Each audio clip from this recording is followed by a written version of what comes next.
which is why I'm very excited to meet you on Friday, November 16th at the Sharon L. Morris Performing Arts Center in the Villages.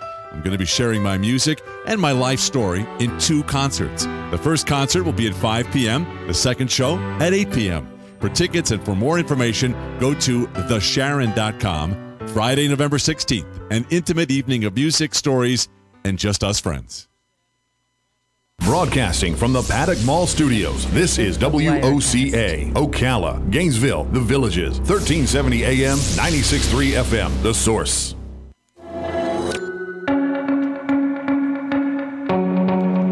All right, thank you. 5 minutes after 11 o'clock. The guy who did the last commercials was really good. He is. He's so sincere. I don't know who did the music behind it, but that was good too. I know. That was one of my favorites. Piano music behind that rich, deep voice. So it almost sounded like John Tesh himself, didn't it? Yeah, it did. I think one of us imitated him, though. I'm not really sure who did that. John Tesh is on the phone right now. He'll be here in our area on Friday. He'll be putting on 2 shows down in the Villages at the Sharon Theater. What's the full name? Sharon? The Sharon L. Morris Performing Arts Center. Oh, thank you so much. Yeah. Hey, John, how you doing? I'm doing fine. How are you? Hey, Mickey. It's Mickey Mouse. You have a hard time doing that. That's so unnatural for you to go up there with your voice. It's so fun. You know what's really wild for me is that when I was a kid growing up on Long Island, I had the highest voice you can possibly imagine. I would call to order pizza, and they would say, "Yes, ma'am." You know, when I was like 12 or 13 years old. I know the change didn't happen for me until late in life. I really was Mickey Mouse. Do you remember the first time you shaved? Oh gosh, I don't. Wow, I don't. Nobody remembers that. I was 13. Back in the day, things were just so. In fact, we do a thing on stage where we there's like a little song we play called "Old School."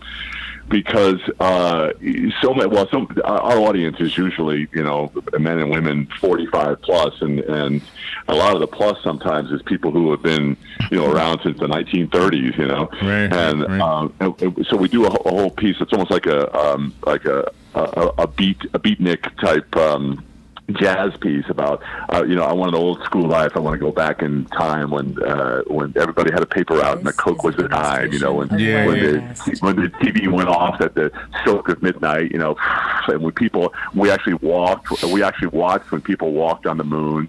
There were no baristas. All that stuff. Right. And when TV couples slept in separate beds. That whole thing. So it's a fun piece to do on stage because it reminds me of, wow, things were so different back then. Do you know, I think coffee pots went backwards, by the way. I think the percolator is actually the better device for making coffee. I think that should have been invented last, not first. Yeah. Well, what was the it wasn't chock full of nuts, but there was a jingle for a coffee company that it was a picture of a percolator that went Joe's imitating it. Do you remember what that was? Maxwell House Coffee. Right, there you go. Do you remember the chock full of nuts in Manhattan when we were kids? It sounds like we grew up at about the same time in the same place. Where was that? Yeah. Where was that chock full of nuts sign? Do you remember? I have a feeling it was somewhere in Times Square. Yeah. But I just remember my dad worked in the Empire State Building, and so I would go in at least once every 2 months, whatever, and I would have just hang out with my uncle, and we would go to Automats. Automats. Nobody knows what that is now. Yeah. No, wait. Horn and Hardits, right? Right. Yep. Horn and Hardit, right? And how you said it? Horn and Hardart or something like that? Horn and Hardart. You go in and pronounce it right, will you? It was the original vending machine, but it was hot food, and you go in there and you put a quarter in there, had ladies put a quarter in there, and you get like a hungry man dinner, Yeah, ladies behind glass windows, and that later on in the 70s was a whole different world. The ladies behind glass. Larry, thank you so much. So what's really wild is I have 2 millennials in my family. My son Gib, who you'll meet, and old Prima too. She'll be with us dancing. And it's funny because the 80s is really 70s and 80s are now coming back. I guess what happened is millennials are like, well, we don't really like the 2000s. Let's go back and get some else. Yeah. But that kind of always happens, doesn't it? Every 20 years, people remember, like, Happy Days came out in the 70s, but it was about the 50s, right? Right. You're absolutely right. It's a good point. That 70s show came out in the 90s, right?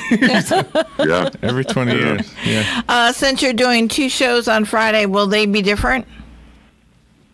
Yeah, now they will. Now that you brought it up, yeah. Ooh. Yeah, we should do that. We have enough material that we could definitely. We celebrated Thanksgiving last night at our house. So I am still because we have our family's like all over the place, and we're going to be on the road. And so we said let's do Thanksgiving. So Connie put together a Thanksgiving for us last night, and it was just hilarious because we have 3 grandkids under the age of 7. And there's like, you know, one of us plays ukulele, I play piano, obviously, and there's like a tuba player. Oh, a tuba player. I know. It's, everybody just sort of brings their instruments, you know. Well, you're going to have a jaw harp for Thanksgiving because we're bringing you one. That's what I heard, yeah. Yeah, we promised you one. Well, how many people in your family? We'll get you one for everybody. You'll have the jaw harp ensemble. What? Yes. Yeah. What? Tell me. I have a question for you about family get-togethers. What backyard game do you like? We play bocce ball. Oh yes. Joe loves bocce ball. I want to build a court in my yard. Yeah, we built one. I heard. Yeah, I know. I'm jealous. Yeah. That's my next big project. Put a bocce court, 13 by 70 foot. It's supposed to be something like that. You know. Yeah, I've got some serious stuff going on in my right leg now because we were playing yesterday, and we didn't think about the possible danger of giving a 2-year-old a bocce ball. Oh no! Yeah. Is the right leg probably going to hurt with the sustain pedal? Exactly. Yeah. No, the jaw harp. I think will the jaw harp will fill in. How many people? When did it become a jaw harp? I thought it was. It all started. Wait a minute. We have the conversation on tape. It was with you. You kept calling it a Jew harp, and I said that is so politically incorrect. And that's what I knew it as, though. Yeah. Well, got to change that. That's before we got so sensitive. How many people will be on stage with you playing music? Like there'll be 4 of us at any given time. Oh, okay. So it's a small good. That's it. See the commercial you do. You say it's an intimate. That I like that. I like that. Just a few of you there. Yeah. Well, and we really take that literally. So there's like a 4-minute play a piece in the middle of a show where we go around and just give everybody a massage in the audience. Little neck massage. I want a front row seat on that one there. Did you ever see the play Godspell? They gave communion in the middle of the show. Do you remember that? Yeah, I actually watched that online not long ago. I don't know why. I don't know why. I know what it was. I read Stephen Schwartz's, the composer. I read his autobiography, and he was talking about putting that thing up, and it's a crazy story. But yeah, I do remember that. That's a good idea. We could do communion. This man is open about anything. Massages, communion, and a massage. Yeah.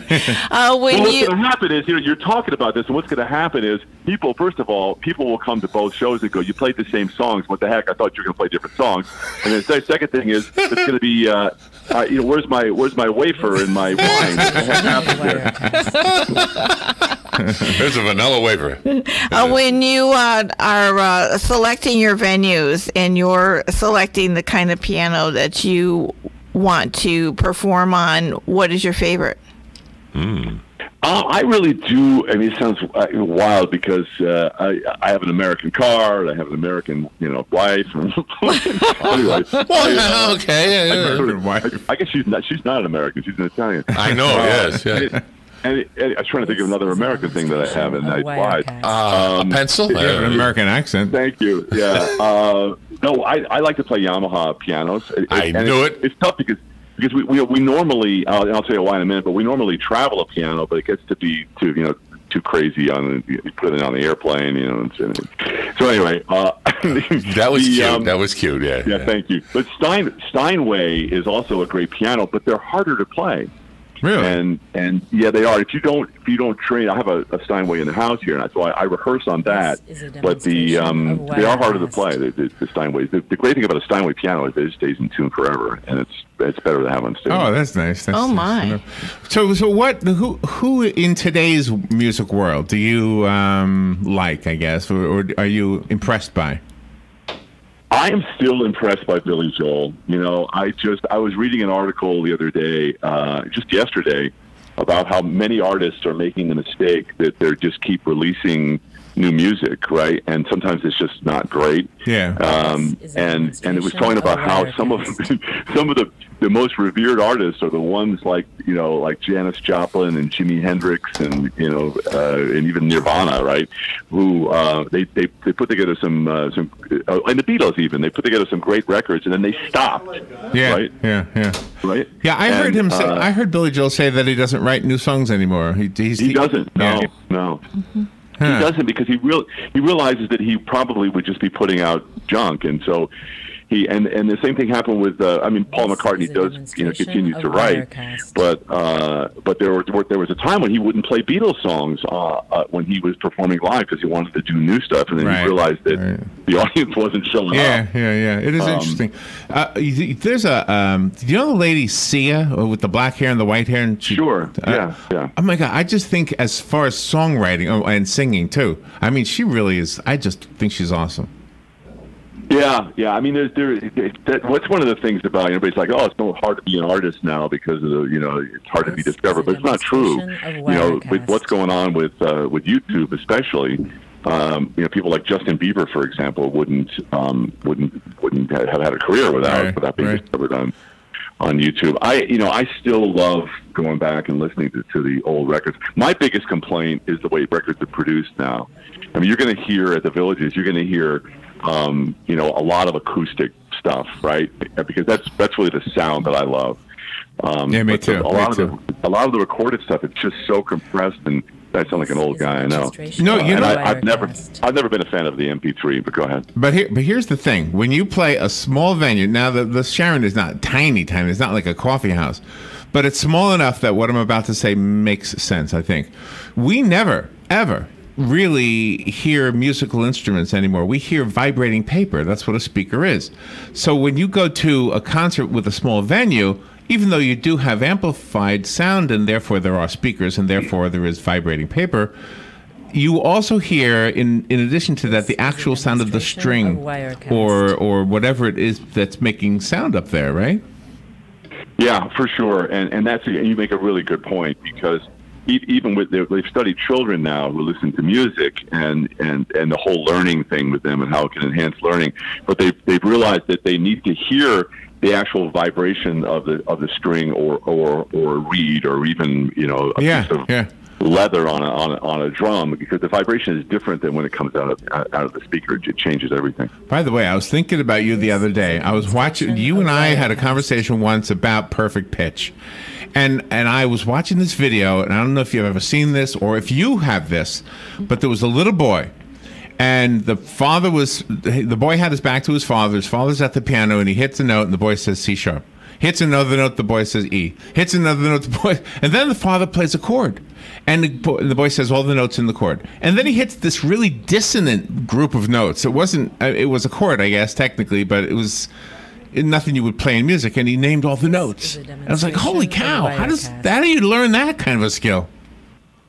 Yeah, well, I mean, they used to think it was you were born with it, and you're born with the intention to make it happen. But you can learn it. Yeah, I don't have perfect pitch. I have perfect relative pitch, and it's just from being around instruments for so long, And it starts with hearing the difference between a major and a minor chord, and then you can hear intervals and things like that. But it's the Malcolm Gladwell thing of the 10,000 hours. The more time you spend with what's called intentional practice, deliberate learning, you can learn that. My 2-year-old grandson, who was with us, last night around the piano, he can. One of the things that you can teach them is is to sing, whether it's Wheels on the Bus or Happy Birthday, and a lot of kids will drift out of the key, right? Right. In that key. I'll give him a note, and he can sing in that key all the way up the scale. Oh, nice. So they can absolutely be taught that. Have you ever done the national anthem? Everybody says that's a hard one. Of Wirecast. I think that would be the last thing I would ever do in my life.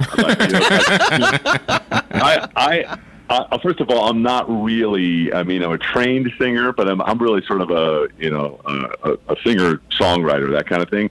So I'm not Sia and I'm not Billy Joel, but you're John it's Tesh. I always base all of my decisions now in my life on what's the worst that could happen, and that one just sort of gets crossed off right at the very beginning. Yeah. Were you a Barry Manilow fan, or are you a Barry Manilow fan? I am a Barry Manilow fan. I don't purchase Barry Manilow's music, and never have. I don't purchase even Springsteen's music, but I'm a huge. After reading Springsteen's biography, listening to him read it, I'm a huge Springsteen fan, and I've actually interviewed Barry a couple of times, and I've been to his sound check. And the way, if you were to come see a sound check that we do at the Villages before the shows, it's exactly the way Barry does his sound check, because I learned that from him and from Sting as to how to prepare the venue for the best sound possible. Barry is a pretty amazing guy, performer. Have you always wanted to be a performer and a singer-songwriter, or did you have another career in mind before you decided this was your passion? It's funny. I'm writing about that now in this memoir that I'm in the middle of, and it's when I go back and look at it, it's clear that when I was like 4 or 5 years old, I was the youngest member of the family. My sisters were like 9 and 11 years older than me, and so I spent a lot of time alone. And it was one of those things where we had a finished basement, like on Long Island, and we had like a little organ down there, and I was always putting on shows for the kids because I was so shy, right? And I was so hideously skinny that girls weren't even going to talk to me. They thought I was like Casper the Friendly Ghost. Oh my! And except on Sadie Hawkins Day. Sadie Hawkins Day. Hey, Tesh, when you gonna ask me out of what? Yeah, I know that. Yeah, right. Exactly. That's exactly what it sounded like. So when I was a kid, I was always putting together shows. So I have to say that it really came. And I even built a radio from Heathkit. I always wanted to be some sort of performer. Built a radio from Heathkit. Wow, so was the Entertainment Tonight gig? Was it? Obviously, it had to be exciting that you got that job. But were you disappointed that you went in that direction, since you wanted to be a musician? What you're doing now is what it seems like you wanted to do. Yeah, it is a great question, an insightful question, because I was working. I had a whole career doing local news for about 12 years, and then I ended up in sports, and I was writing music for sporting events and doing these high-end sporting events that nobody really cared about, downhill skiing and stuff like that. And then the ET gig, it dropped out of the sky. I mean, they found an old tape of me anchoring the news in Nashville, working with Oprah and Pat Sajak, and they said, well, we want a new approach to Entertainment Tonight. So I got this call while I was in Europe, and they said, would you be interested in coming and auditioning for this program? And I had never seen it. And so I did an audition with Mary Hart in New York in 1985. And I didn't hear from them for a year, and I was still working on sports, and they called up and they offered me a job. But the job they offered me was I had a 2-year contract with sports. They offered me a 13-week contract. That was it, right? And I was living in New York at the time, so that was in Los Angeles. And they said, but they had done some research on them, where they said, we'll give you access 4 hours a day to the Paramount recording studios. Oh, wow. And I was like, oh boy, okay. They knew you then. And I only had to work 4 hours a day. It was the most amazing gig ever. I got in there, at 9, and I was out, right after lunch. So it wasn't the perfect fit for where I wanted to be. But they, to their credit, they helped me promote my music career. And they really helped create my professional music career. So it ended up being a good decision. So we wanted to know if we could take you to a karaoke bar and get you to sing the theme song to Entertainment Tonight. Yeah. Sure, I'll have to make up words. You know. No, you can hum it. Just da da da da. Oh yeah. I'd be happy to do that. The guys on Saturday Night Live, and you'll hear this song at the Villages. I did a basketball theme that has become sort of popular on YouTube, and there is a Saturday Night Live parody where the guys they put words to the song. So the song goes, you know, the guy Sudeikis gets up there with a keyboard, dressed just like me, and goes, basketball, gimme the ball, because I'm gonna dunk it. Basketball, gimme the ball. Yeah. We can do that. We can do that one. How do you decide on what kind of material you'll be speaking on between your songs? Oh yeah. Of Wirecast. Yeah, I mean, it really is. There's a roadmap for that, and there are things that the three of us have talked about, you know, over the years that are now shorter stories than the ones I tell to you guys. It's really a chronology of my life. Really sort of a memoir, you know. So things like being homeless at 20 years old and living in a park and trying to get a job. I got asked to leave college because I signed a professor's name to a drop ad card. Oh, you know, and then I know it's crazy. And then 3 years after being in a tent, pumping gas and working construction in Raleigh, North Carolina, I was anchoring the news in the same building as Walter Cronkite at 23 years old. It's like, how the heck did that happen? You know? Yeah. So there's those stories, and we have like animations and things, and just we're performing with athletes, you know, with the projection on behind me, and then also there's just a story about Marcus Aurelius, you know, about the obstacle is the way, and talking about what the biggest obstacle in my life that, you know, the three of us have talked about before, which is getting through a battle with cancer, and how do you do that as a family? So emotional for you that right. you're able to share this with your audience. You're amazing. I have to tell you that one of my favorite books, it's a great book for anybody to read at any time, is Jack Trout's Differentiate or Die. Mm-hmm. And it's a book. It's how we started our radio show, and it's also just a book about, instead of just copying what everybody else is doing, I used to do that, is figure out where you're different, you know, and really just pick that lane and stay in that lane. Absolutely. Oh my gosh, that is the best advice. Hard pill to swallow, though, especially if you're nervous. If you're new to this, you're absolutely right. I was just telling Robin this yesterday, that when we're going on 16 years doing this particular show, and when we first started doing it, the guy before us, and I didn't know this, but he subscribed to a service.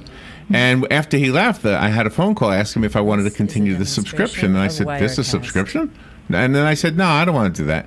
And then I was listening as I drove up north one time to different radio stations, and I realized they were all doing the same bits. I thought, wait a minute, that's crazy. Yeah, that's dumb. So So we've always. Well, you know, there are very few. You know, our conversations now are on social media, right? And they get angry, and they're short. So the format that you have, where people, my favorite job that I ever did is a job that nobody remembers.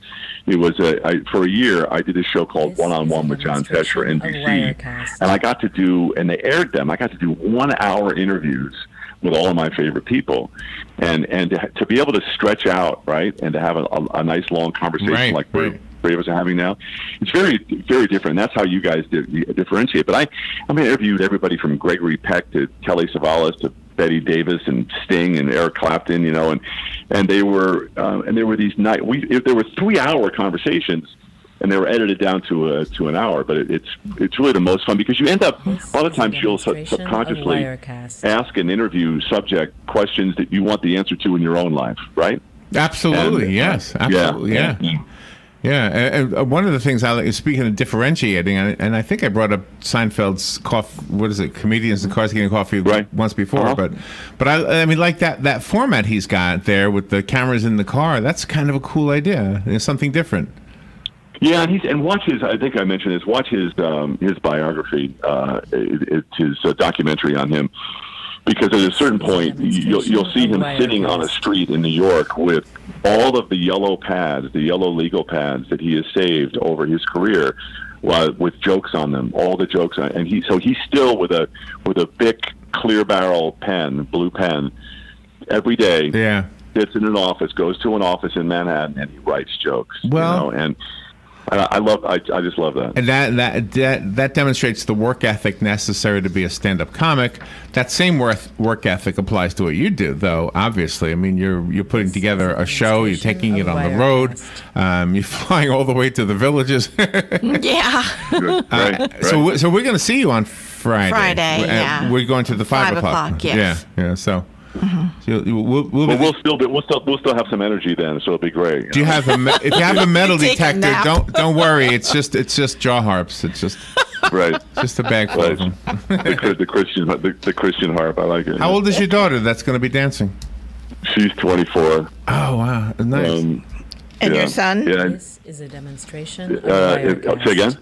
And your son too? You said he'll be playing? Yeah. Give is 37 since we're doing ages. But it really is a family affair, and these kids are really talented. So it's nice to sort of, especially when all three of us are playing at the same time. I feel like some sort of a Branson show or something. Yeah, it works out. This is great. It's always great to talk to you. I'm looking forward to meeting you in person, and we'll see you on Friday, John. For everybody else, John Tesh, we have tickets to give away to your show. Yes, so after we say goodbye to John, we'll take a phone call kind of at random, and we'll give away some tickets. The number here is 622-9622, 622-WOCA. John, thank you for being on the air with us and for being our inspiration. I appreciate it. Thanks for being my friend. And, I have to tell you, I would like to extract the promise from you that after this concert, we can still have a conversation every now and then. I'm right in the middle of writing this book, and I'd love to bounce some stuff off of you and see what you... Because there's things I'll be including with the end that I won't, so I can get your opinion. Oh, absolutely. That'd be awesome. Cool. Thank you, John. We'll see you on Friday. Okay, bye-bye. All right, we'll be right back.